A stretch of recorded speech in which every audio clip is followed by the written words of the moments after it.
This is the all-new Mercedes-AMG C63 and I'm super excited, but also a little worried. You see, they've axed the V8 engine and it's been replaced by a 4-cylinder turbocharged plug-in hybrid powertrain.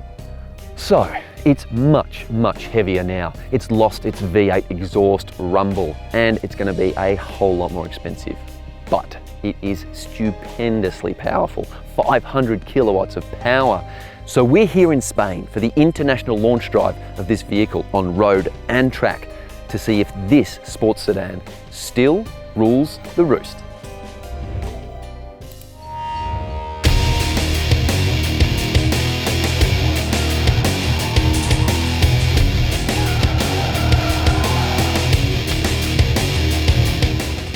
The Mercedes-AMG C63 has a rich history of performance, and its tyre shredding, barking mad V8 engines have always been crucial to its character.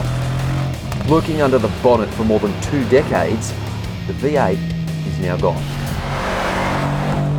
AMG has succumbed to emissions regulations that are slowly but surely extinguishing the passionate flame of the V8. Now we have a 2-litre 4-cylinder petrol engine backed up by a rear-mounted electric motor, making this the fastest and most powerful C63 ever made. But it will also be a lot pricier, with pricing set to start at around $200,000 when it arrives in Australia in July 2023, representing an increase of more than $30,000. And if you thought the price was heavy, the car's curb mass of 2,111 kilograms is around 350 kilograms more than its predecessor. That's a lot.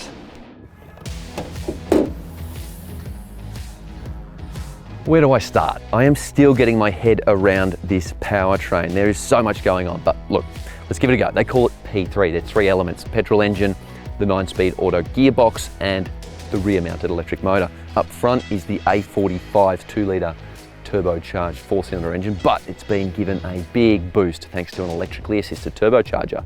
So that reduces turbo lag, and then of course you've got the rear-mounted electric motor giving even more low-down instant torque.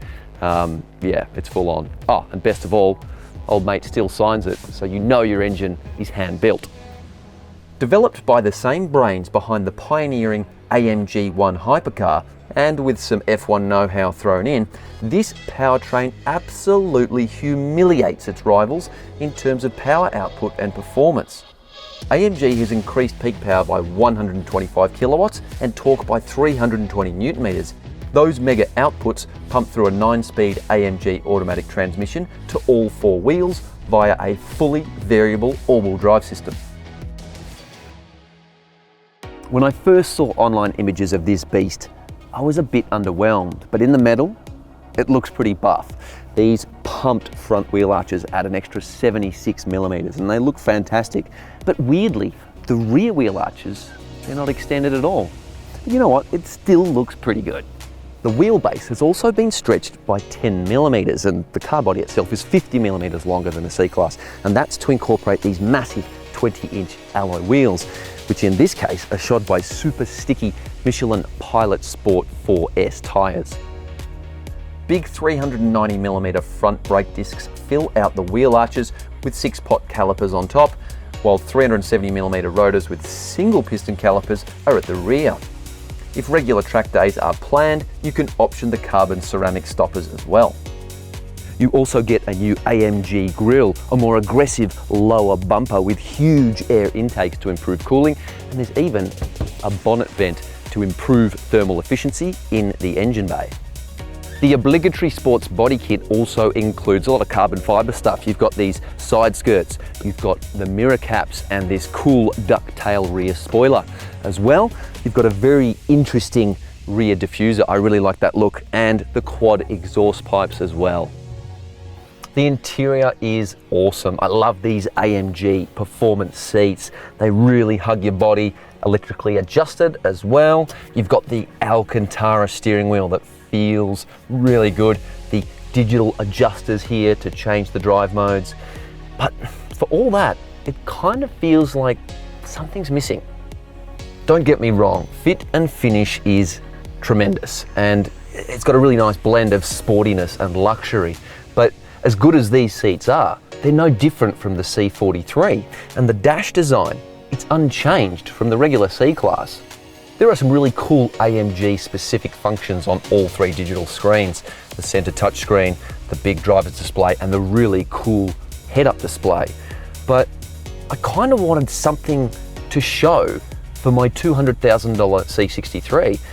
I don't want it to look the same as my mate's C43. All right, let's see how this tubby techno beast goes on the road and later the track. Cue the driving music.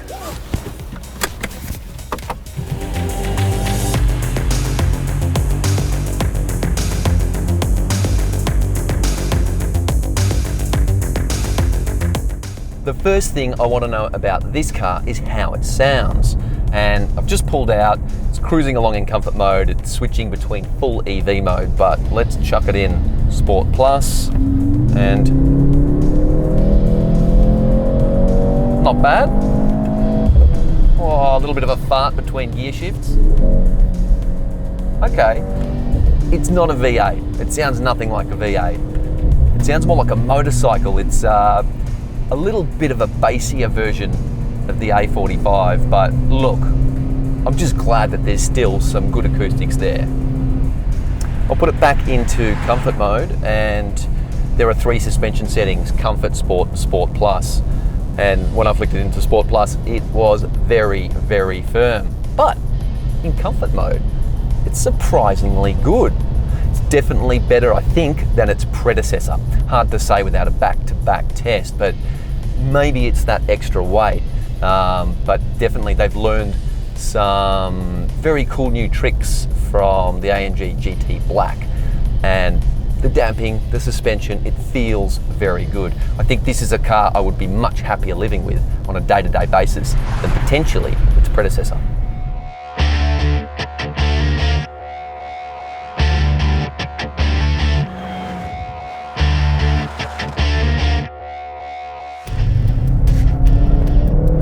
That Mercedes-AMG chose the Ascari racetrack to launch this new C63 is telling, because it's going to highlight the flaws of a heavy vehicle very quickly. There's lots of sharp corners and rapid changes of direction. First impressions are pretty favourable. Yes, it is a heavy car, but what they've done with the suspension, with some learnings from the AMG GT Black, is super impressive. Doesn't feel fat, it doesn't feel heavy, it just feels fast. Super engaging too, just the way that power slams down to the rear axle, and can pump onto the front axle too if necessary. Holy moly, we are generating a lot of mid-corner speed, and the car sits very, very flat through the corners. Body control is excellent. The big brakes too, absolutely delightful. Plenty of confidence. A little bit of understeer here and there, but I wager that's probably due to the driver, not the car. You definitely have to approach some of those tighter corners a little bit more gingerly than you may have with maybe an M3.